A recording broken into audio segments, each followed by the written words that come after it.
एक नई वीडियो के साथ आज मैं भी हाजिर हूं, आपका होस्ट दोस्त विक्रांत जोशी। आपका स्वागत करता हूं मेरे रिव्यू मास्टर में, जिसमें हम लेके आते हैं वर्ल्ड अफेयर्स और डिफेंस की दिन भर की टॉप खबरें। तो चलिए जान लेते हैं। सबसे पहले हम लोग बात करेंगे टीटीपी और पाकिस्तान की। आपको पता है कि 30 दिन का सीज फायर था टीटीपी और पाकिस्तान के बीच में, तहरीके तालिबान पाकिस्तान और पाकिस्तान के बीच में, आपको पता ही होगा, जो कि सीज फायर खत्म हो गया। उसके बाद टीटीपी ने कई पुलिस वालों को पाकिस्तान के मार डाला।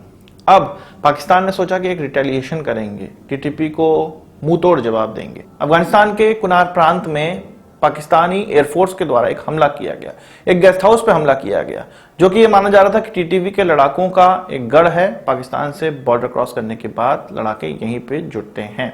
वहां पर उनके एक मौलवी फकीर मोहम्मद, जो कि बगराम एयरबेस में कुछ 8 साल की जेल काट चुका है, यूएस के द्वारा इसको गिरफ्तार किया गया था और बगराम एयरबेस में इसको रखा गया था। जब तालिबान का अफगानिस्तान पे कब्जा हुआ तब इसको बगराम एयरबेस से रिलीज कर दिया गया था। प्रिजनर्स को कई रिलीज किया गया था, उनमें से एक ये भी था।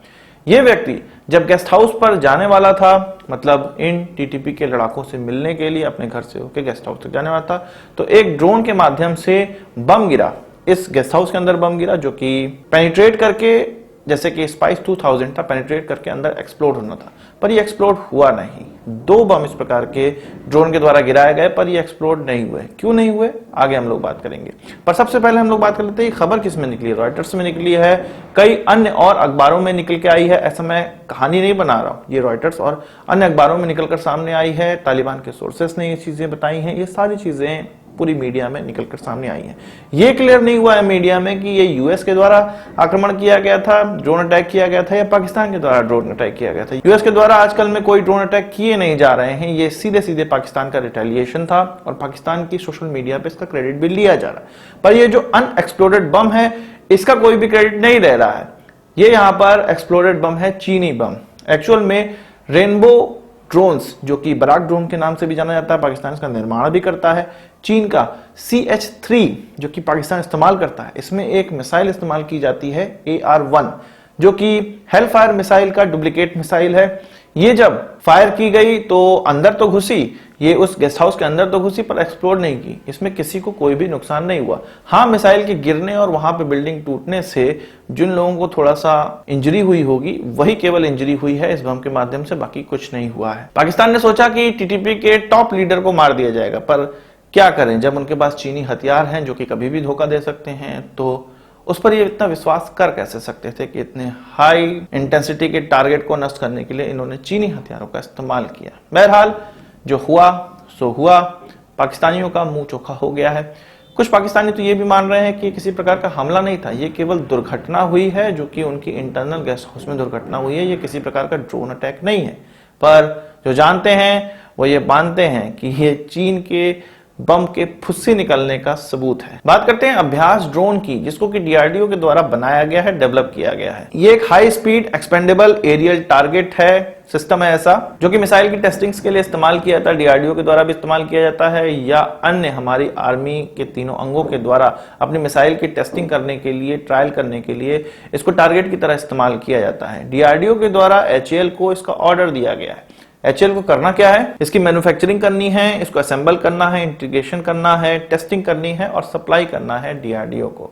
डीआरडीओ फिर क्या करेगा, इसको चेकिंग करेगा और इसका इस्तेमाल करेगा। ये माना जा रहा है कि ये जो प्रोडक्शन है, इसको सीरीज प्रोडक्शन की तरह देखा जा रहा है, मास प्रोडक्शन की तरह देखा जा रहा है।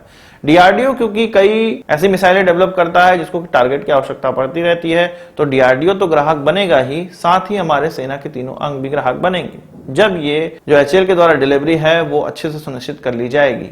ये भी माना जा रहा है, ये भी है कॉन्ट्रैक्ट में, कि 50% इसमें से जो कॉन्ट्रैक्ट जाएगा, ये जो अभ्यास सिस्टम है उसमें 50% जो कॉन्ट्रैक्ट है वो प्राइवेट कंपनियों को जाएगा और 50% ही HAL को जाएगा। अच्छी बात है, HAL को भी मिलना चाहिए और प्राइवेट कंपनीज को भी डेवलप करना चाहिए इसी बहाने, जिससे कि छोटी छोटी MSME का भी विकास होगा। वहीं भारत और ताइवान की अगर हम लोग बात कर ले तो एक बड़ा कॉपरेशन निकलकर सामने आ रहा है। आपको पता है कि ताइवान की जो सेमीकंडक्टर इंडस्ट्री है वो विश्व में सबसे आगे है, और इसकी ताइवान सेमीकंडक्टर मैन्युफैक्चरिंग कंपनी, इसके अलावा यूनाइटेड माइक्रो इलेक्ट्रॉनिक्स कॉर्पोरेशन, ये 2 बड़ी कंपनियां हैं जैसे कि भारत की बात चल रही है, और भारत ने इनसे कहा है कि भारत में ये यूनिट डालें, इन्वेस्टमेंट करें। आपको पता है कि कुछ दिन पहले, 1-2 दिन पहले भारत ने इंसेंटिव भी जारी किया था।